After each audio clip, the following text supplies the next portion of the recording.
Hello guys, मैं हूँ मोनिका। आज मेरे एपिसोड में आपका स्वागत है। आज मैं बात कर रही हूँ उन औरतों के बारे में जो नई मदर बनती हैं या नई मम्मी बनने वाली हैं या माँ बनने वाली हैं। तो उनके क्या स्ट्रगल्स होते हैं और आफ्टर बेबी होने के बाद वो क्यों डिप्रेशन में चली जाती हैं।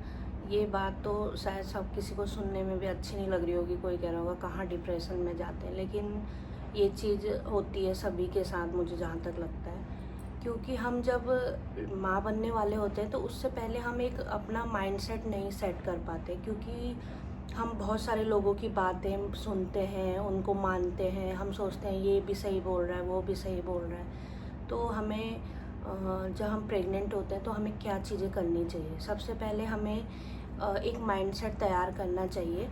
माइंडसेट किस तरह का कि जैसे अगर आफ्टर प्रेगनेंसी हमारे साथ क्या क्या चीज़ें हो सकती है। लाइक हमारा वेट बढ़ सकता है, हमारी स्किन ख़राब हो सकती है, हमें स्ट्रेच मार्क्स आ सकते हैं। क्योंकि हम जो लेडीज़ होती हैं वो अपनी स्किन को लेकर, अपनी बॉडी को लेकर बहुत ज़्यादा सोचती हैं। तो वो ये सारी चीज़ें देखती हैं कि मेरी स्किन ख़राब हो रही है, मेरी स्ट्रेच मार्क्स आ रहे हैं मुझे, और मेरा हेयर फॉल हो रहा है। तो उसके बाद वो डिप्रेशन में जाती है, क्योंकि उनको लगता है ये कैसे सही होगा। और साथ में उनके पास एक नया न्यूबॉर्न बेबी भी होता है, उसकी भी केयर होती है। लेकिन हमें यहाँ पे क्या करना है, हमें औरों की बात नहीं सुननी है या किसी और की बात नहीं सुननी है। हमें या तो डॉक्टर को कंसर्न करना है कि हम इस चीज़ से कैसे बाहर निकले। अगर हम डॉक्टर को कंसर्न नहीं कर रहे हैं तो आप प्रेगनेंसी के टाइम पे ऐसी किताबें पढ़ सकते हैं जिससे आपको हेल्प मिले बच्चे को पालने में भी, कि बच्चे को कैसे केयर करनी है बच्चे की, और माँ अपनी केयर कैसे करे आफ्टर प्रेगनेंसी।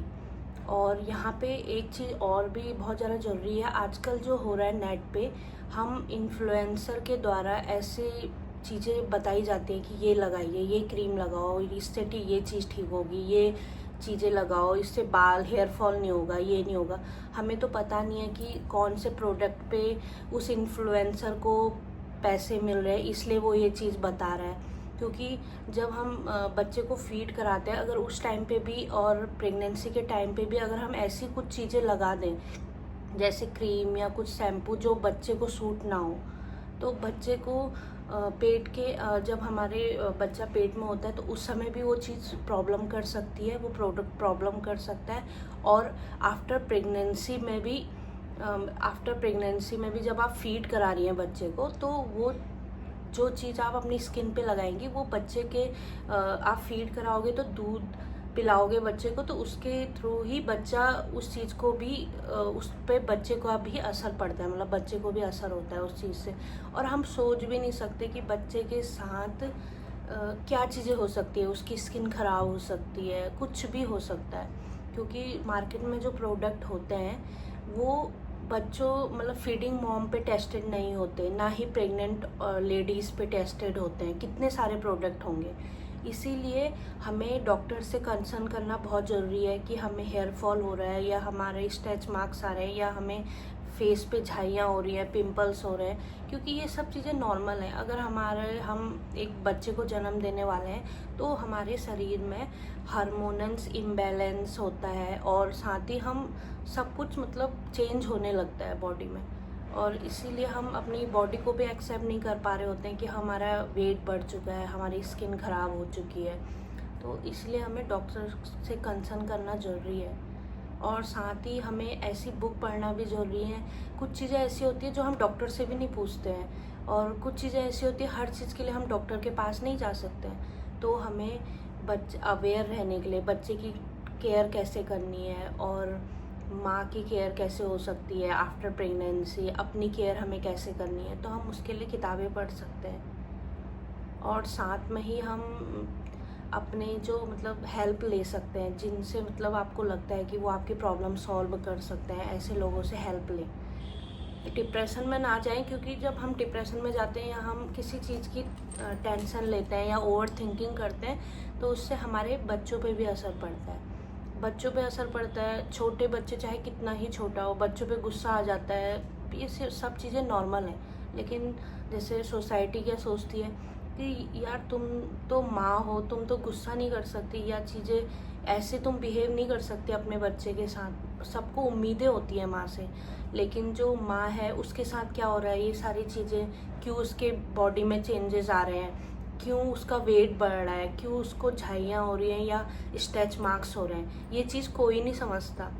दूसरा ये है कि हमें यहाँ पे हर एक मतलब सपोर्ट भी होना चाहिए, फैमिली सपोर्ट भी होना चाहिए। और ये सारी चीज़ें आफ्टर प्रेगनेंसी, जैसे बच्चा अगर 2 साल का हो गया है या 3 साल का होने वाला है, तो उस टाइम तक आप उस चीज़ के लिए वेट भी कर सकते हैं। डाइटिंग तो नहीं हो पाती है प्रेगनेंसी में, क्योंकि आप फीड करते हैं बच्चे को, तो आपको अच्छे से अपना आहार लेना बहुत ज़रूरी होता है।